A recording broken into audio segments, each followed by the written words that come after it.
Hello guys, welcome to Origins Computer Classes. A very good afternoon.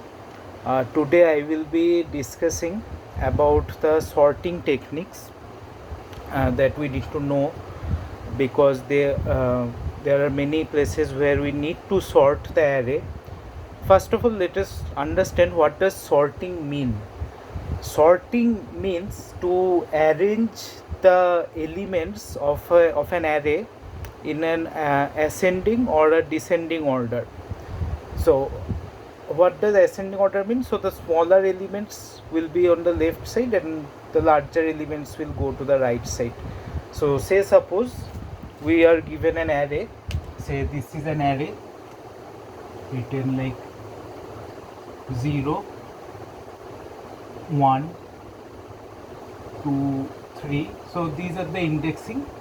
So an array of length 5, okay, and the elements are, say suppose 12 15 2 70 30, and as you can see the elements are written in a haphazard order. Okay, so after 12 we are having 15, then we are having 70 30. So sorting means to arrange these elements in ascending order. So after arranging in ascending order, our array should look like the following. Say 2 will come first, then we will get 12, then we should have 15, then we should have 30, then 70, right? So this should be the modified array after sorting, right? So these I am showing you manually, but what we want is that we write our programs in such a way so that from here to here this change occurs. Okay, the array should be given, the array given by the user will be in this haphazard manner. Okay, and after that the array which we will be getting after compiling our program, so we should get this sorted array. Fine. Okay, so now in order to do this we have certain sorting techniques. Okay, so those are the following. So following are the sorting techniques that we have in our syllabus. So first one is our bubble sort, then we have insertion sort, then selection sort, merge sort, and quick sort. So out of these following sorting techniques, the last two are termed as these sorting techniques follow divide and conquer strategy. Okay, divide and conquer strategy,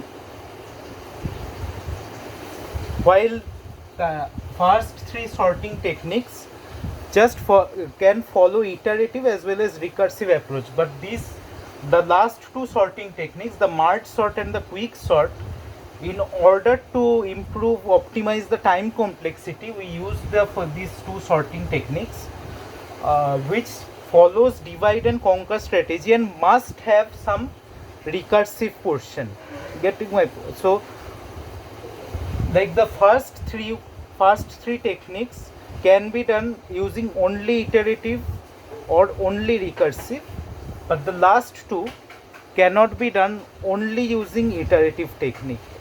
So it in some portion of the program it should have some recursive technique in order to partition the array. So we will be discussing all the sorting techniques in our upcoming videos. Today we will be focusing on the bubble sort technique. So this will be our today's topic, bubble sort technique of sorting this array, right?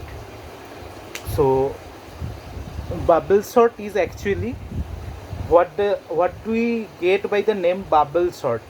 So what does bubble mean? Actually, if you see in water, when we when the water is steamed or it is being boiled for some purpose, so the bubbles rise up and the lower some salt what that you have mixed, that just dump down the container, right? So the heavier things remain behind while the lighter things go rise. So similarly, the concept of bubble sort is, so the lighter elements will be brought to the front end, and the heavier elements, heavier in the sense the larger elements, so the larger the element, that those are heavier. So lighter elements, as much as lighter the element is, we will take it in the front part of the array, and heavier the element is, heavier elements will come to the rear end of the array. Okay, so now let us go through the working of this bubble sort technique. Okay, what we will be doing, we will be using 2 pointers. Okay, so what will it do? One pointer will be pointing to the elements of the array. Okay, so let us say it is j. So j will be pointing to all the elements of the array, and actually j will be sorting the array. Fine. And there will be another pointer, so that will be our I pointer. So it will count the like the ith pass, we can say. So we are considering it the variable name as I. So what will it do? It will see the pass number. Pass number means, see, say for the first pass, j will do some operation and bring the heavier elements to the end. First heaviest, the largest element, largest number to the end, rear end of the array. Okay, and this will continue. So let us see the working. So first of all, when I is equal to 0, I at the first pass we are considering the value of I to be 0. Okay, now you may say that for the first pass, why we are not considering the value of I to be 0 and I can go up to 5. Okay, so that we will see, because we need to actually, we will be coming to the optimized bubble sort. If we consider the value of I to be 1, we will be facing some problems that we will be discussing in this video only. Okay, for now let us check with I is equal to 0 and j is equal to, j is presently pointing at 0, right? So how will it work? Like, it will compare it with its next element. Now as per the rule of the sorting, we can say that if we compare just these 2 elements, right? If we compare just these 2 elements, 12 and 2, so 2 should come before 12, right? 2 should come before 12. So what will j do? Actually, we will be checking with a condition. So we are comparing these 2 elements. Now we can see that 12 is greater than 2 and 12 is placed before 2. So we will be modifying these 2. These 2 elements will be swapped, right? These 2 elements will be swapped. So our new array becomes, this will be our new array. So it will be 2, then 12, then we are having 70, then 30, then 5. Okay, so we are going through our first pass when I is equal to 0. This is our first pass, right? 2, then 12, then 70, 30, and then 5, right? And now j moves here, okay? So again the same comparison, j will be comparing present element with its next element, right? Okay, so now check. At present we are at 12 and the next element is 70. So 12 is less than 70, 70 is greater than 12, so 12 should come before 70. Is it that? So yes, 12 is present before 70, so no swapping required. We move on to the next step, means j will be moving to the next index. So these are 0, 1, 2, 3 and 4. So j will be moving to the next index, right? So 2, 12, 70, 30, 5. So this is our j. Fine. Okay. Now 70 and 30, again we compare the present element and its next element. So 30 is less than 70. And as per the rule of sorted array, 30 should come before 70, right? Is it is is it so? 30 present before 70? No. So as 30 is not present before 70, we must swap these elements in order to correct them. So we are swapping this. So the modified in the next step, the array will be 2, 12, 30, 75. Fine. 0, 1, 2, 3, 4, and this is also 0, 1, 2, 3, 4. Fine. Let me give it a bit space. 0, 1, 2, 3, 4. So it's 2, 12, 30, 70 and 5. Okay. So it's 2, 12, 30, 70 and 5. And j moves to the next element. So this is a j. J moves to the next element. Again the same comparison. Is 70, I mean j, where the j is placed, j and its next element 5. So is 5 less than 70? Yes. Is 5 present before 70 in the array? No. Is that a correct position as per the rule? No. So 5 must come before 70. Therefore, we swap these elements. Now, finally, so if you observe, so it's 2, 12, 30, 5, and then we have 70 here. Right? We have 70 here. And j comes here. Fine? So this is what our first pass is. Because now j has reached the end of the array. J can't move further. It has to go to the second pass in order to start from the beginning. What we can observe here is during the first pass, as soon as j reached the last index of the array, the largest element that was present in the array, so 70 was the largest element present in the array, 70 has moved to its correct position, right? Because 70 is the largest, so isn't it obvious that 70 should be present at the rear end of the array? That means at the last of the array, right? So even now array is not sorted. Although the array is not sorted, but we can we can clearly say that at least the largest element has come to the last pass, right?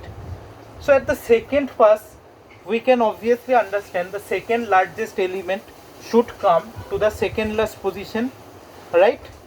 So let us check that. Okay. So this is our second pass when I is equal to 1, second pass, and we start from here. So this is our array.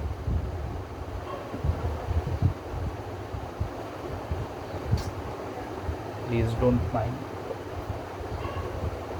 My bad. This is our array. 1, 2, 3, 4, 5, and we index as 0, 1, 2, 3, 4. Then we have 70 at the last, so that is at its correct position. We have 2, 12, 30, 5. And j again starts checking from the beginning. Okay, so this is j, right? So now again start the same comparison.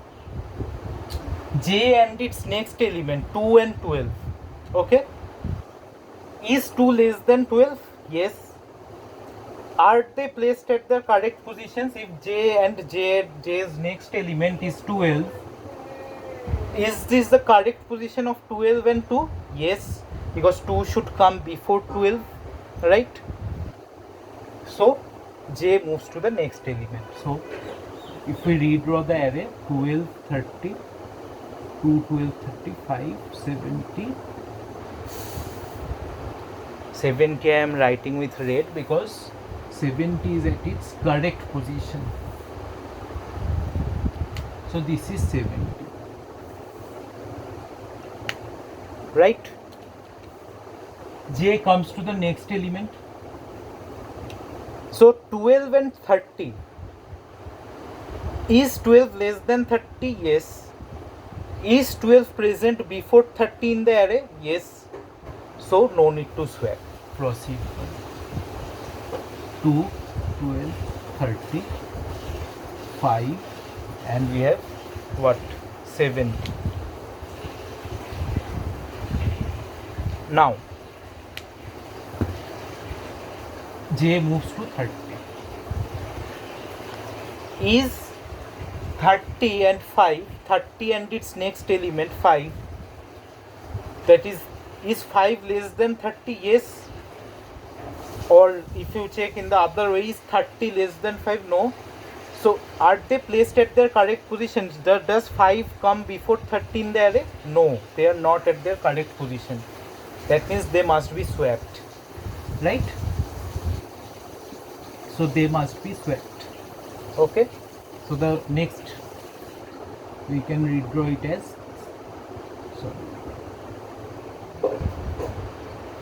2, 12, 5, 30, and then 70. Now J comes to the next index. Is 30 and 70, are 30 and 70 at their correct position? Yes, because 30 is less than 70, and of course 70 was the largest element at its last position, and 30 is present before 70, right? So now J comes to the end. Here we, as you can see, the second largest element, that is 30, has come to the second last position, right?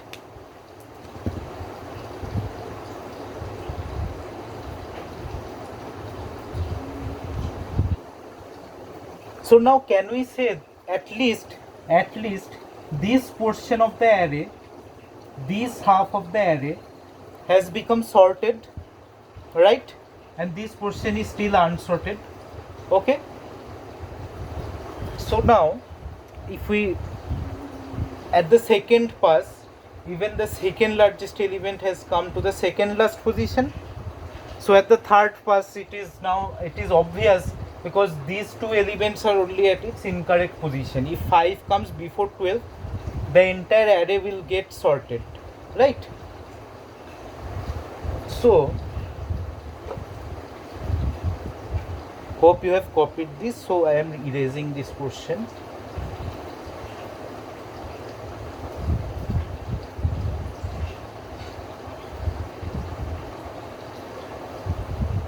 This is our original array, so I am not removing it. This was our original array, if you consider. And we are at our third pass, that is when I is equal to 2. Third pass. This is our array beginning.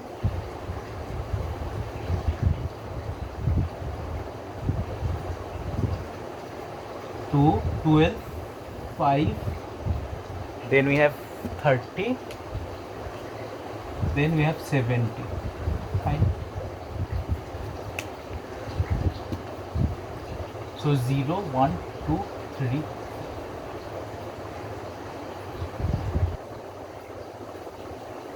Fine. Okay. Now J starts from the beginning again. So J and its next element 2 and 12, are they at their correct position? Yes, 2 is less than 12. So J goes to the next step. Okay. Now 12 and 5, are they placed at their correct position? 12 is greater than 5, so 12 should come after 5 as per the rule, but that is not happening, so they are at the incorrect position, so we must swap them. So the modified array should be 2, 5, 12, 30, 30 and 70. Okay, now as you can see, the array is already sorted. Okay, but as per the program, the comparisons will still continue because J doesn't know that array is already sorted, so J will go on comparing. Okay, so is 12 and 30 placed at their correct position? No, I mean yes, because 12 is less than 30, so 12 should come before 30. So J moves to the next element. Is 30 placed at its correct position? Obviously, at second pass only it got sorted. So J moves to the next element, and finally, as you can see, 12, the third largest element, came at its at the third last. So came at its correct position. So 12, the third largest element, okay, moved to the third last portion. Fine. And as J reached the end of the array, the fourth pass begins. The fourth pass begins. Fine. So fourth pass. Okay, it will continue in the same manner. 2, 5,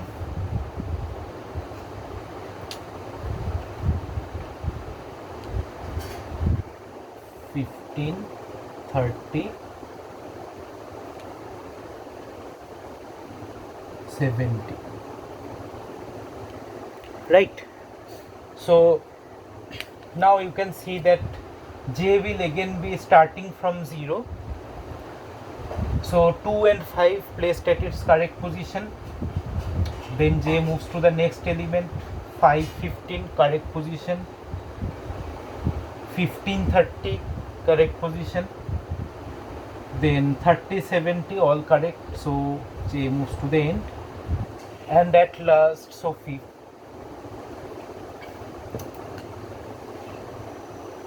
And now it is obvious that as out of 5 elements, if 4 elements are sorted and the heavier elements move to the rightmost side of the array, so isn't it obvious that the lightest element, the smallest element, will obviously be present at the first index, right, at the 0th index? It is obvious, right? So after this, after I is equal to, so third pass I is equal to, then this I will go on comparing, but we will make no more comparisons. We will directly write the code because it is obvious that even if the comparison goes on after this, so this array will remain same, right? It is obvious. Thus, how we can write the code? See, at the first pass I begins from 0 and I should move up to 4, right? Because that will be enough from 0 to 4. So the number of elements of the array we are doing, like say J is moving at each step, J will be moving 5 steps from 0 to 4, and I is also moving from 0 to 4 because there for 5 elements we need 5 passes. It's from 0 to 4, first pass to 5th pass, right? So let us write the code. Let us begin writing the code. So it can be like, say, I should begin from 0. If we write the C code of this bubble sort, then we can write it as, say, for. See, I am writing the pseudo code, right? So the data types and all you can modify as per your programming language you are using, right? I am just writing the pseudo code, so I am not mentioning the data types and all. So there will be a pointer I that will be beginning from 0. I will be moving up to the size of the array, right? So say n is the size of the array, fine, because if here it was 5 was the size of array, so 0 to 4, 1 less, 0 to 4, right? Then I plus plus, proceed, opening brace, opening brace. Now j also starts from 0, j also starts from 0, j less than n, j plus plus, okay, right? Okay. So now j will be moving at each pass from 0 to 4.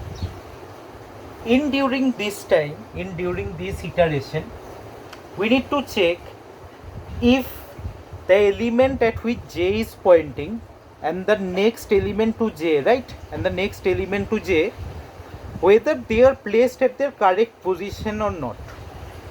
If they are placed at their correct position, then j will proceed to the next element, nothing to be done. If not, we must swap those elements to bring them in the correct position. Okay, so if say a be the name of the array, a be the name of the array, so if a of j,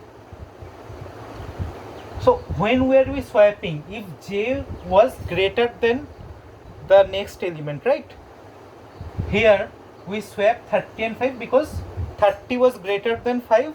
So that means if present element where j is pointing, if a of j greater than a of j plus 1,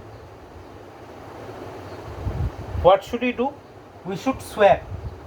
Swapping using, of course, using third variable. So temp is equal to say a of j is equal to a of j plus 1. Swapping using third variable, hope you all know if you have watched my previous lectures, right? And a of j plus 1 is equal to 10. That's all about bubble sort, right? So I will be starting and j will be at each iteration, the steps that we followed, j will be moving till the end. And so if the element is greater, so the swapping will, right? If we talk about the time complexity of this code, so for each pass I is moving up to n steps, 0 to n minus 1 means n steps. So for that means I will be having n from 0 to n minus 1 passes, and for each pass j is moving 0 to n minus 1, that is n passes. So we can say that time complexity can be written as n for I and n for j makes n square. So time complexity is big O of n square. See, at worst cases, bubble sort will remain big O of n square. We can't help. So that is the sorting technique. But you know what? We can modify this slowly. From here, the steps that we are following, we can observe one thing. If you have properly have noted down these all the previous steps in your copy, observe one thing. When I was at its first pass, as we discussed, 70, the largest element, came to the last portion of the array, right? At the end of the first pass, where we have written second pass, this was the end of the first pass, right? 70 came at its correct position, alright? And when the second pass ended,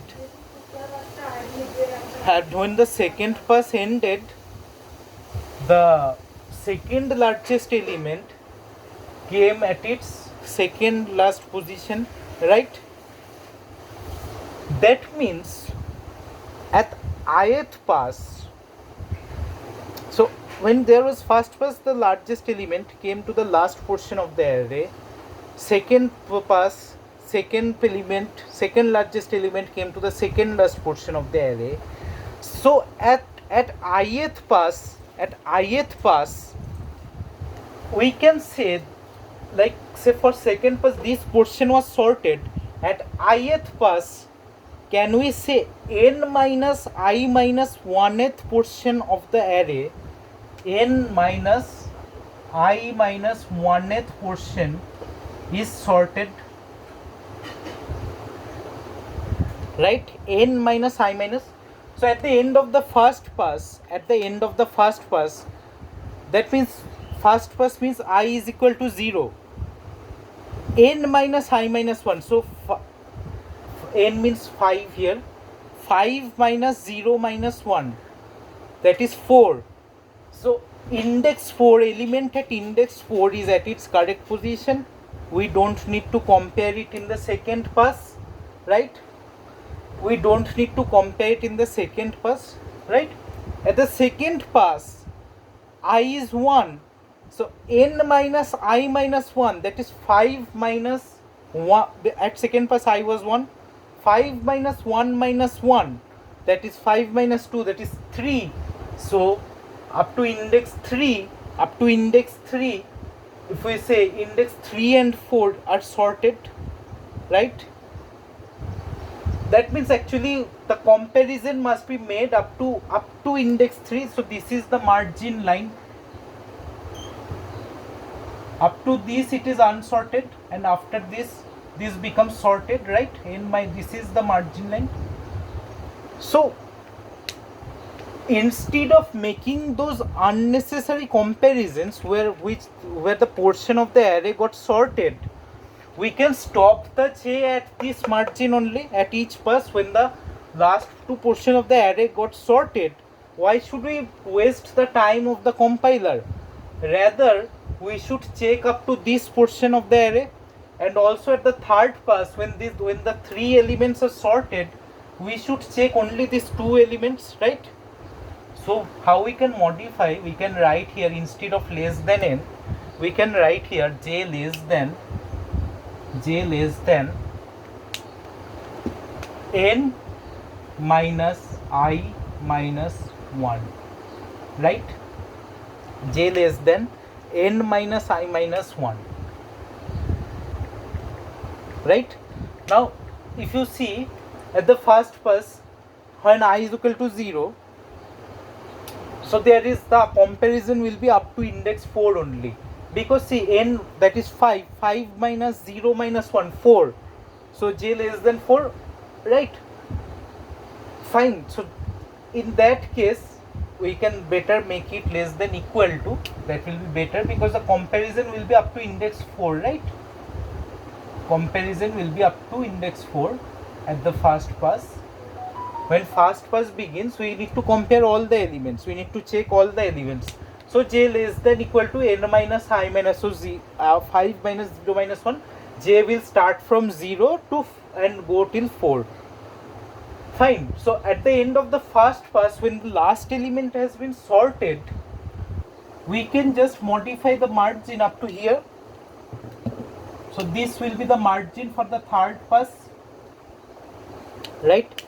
And as per our program, so when I value is 1, 5 minus 1 minus 1, 3.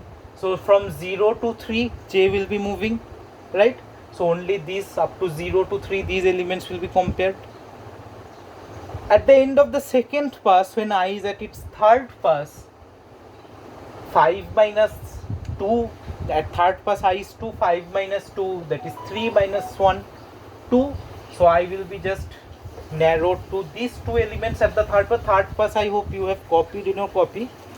Just move your pages before, just turn your pages, and if you see at the beginning of the third pass, these elements got sorted, right? 5 was sorted. Fine. So this is how we can just narrow the searching space. So this was a pattern. In the worst case, the time complexity still remains big O of n square, but that is in the worst case, not at all cases. Previously what we are having, however, whatever be the, even if we give a totally sorted array, then also the time complexity be taken was big O of n square. But now if the array is totally sorted, in that case the time complexity will be what? Big O of 1, because j means nothing. Even if the array is totally sorted, like say the passes will become reduced, right? Passes will become reduced, so something less than big O of n square, something less than big O of n square, that may be negligible, but we have optimized this a little bit. So big O of n square minus something, some constant, okay, some m square comparisons, you may say big O of n square minus some m square comparisons, okay. From this to this, some m square time it may be taking, okay. That is what. Now to optimize this more, what we can do is, also we can check. See, one thing you can notice, even after this modification, when the array is totally sorted or half sorted, the loops are still running, right? The external loop. See here, j will also run up. J will run up to n minus I minus 1. That is fine, no problem. But for the external loop, what we can say is, why should we go for unnecessary passes also, even if the array is sorted? In this case, even if the array is sorted, I loop, there is no effect in I loop. I loop will go on like it will go on taking up the passes, right? For that, what we can do, we can take a variable externally, swapped equal to 0. Swapped equal to 0, right? Now, what we can do right here is, if some swapping is taking place, that means swapped equal to 1. Now, if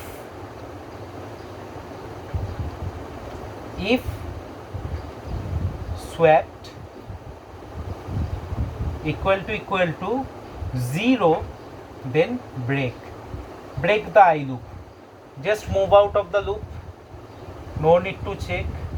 Just move out of the whole thing. What it is doing, if the array is entirely sorted, if the array has been entirely sorted, that means there is not a single comparison to be made. Because see, if the entire array is sorted, say suppose it is 2, 3, 5, 7, this is the array, j greater than j plus 1 is false, right? At each step, j greater than j plus 1 is always false, means when j ends up to n minus I minus 1, from 0 to 4, if no swapping has been made from 0 to 4, from the last up to, from beginning to last portion of array, if there was no, what to say, swapping required in a single pass, that means the entire array is sorted. Isn't it obvious?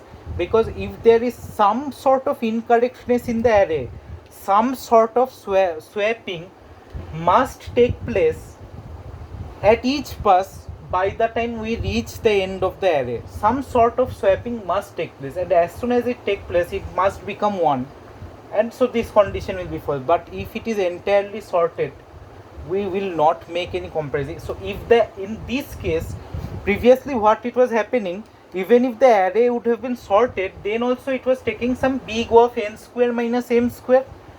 But now in this case, if the array is entirely sorted, in that case the time complexity will be big O of 1 at the best case, right? So that was all about bubble sort. So today up to this much, guys, so let's call it a day. In the next upcoming video I will be discussing some more things about bubble sort which we don't know. Even if some students they have learned bubble sort previously, I am pretty sure they are unaware of some facts that I will be discussing in the next video. Okay, so till then, bye bye. Please take care.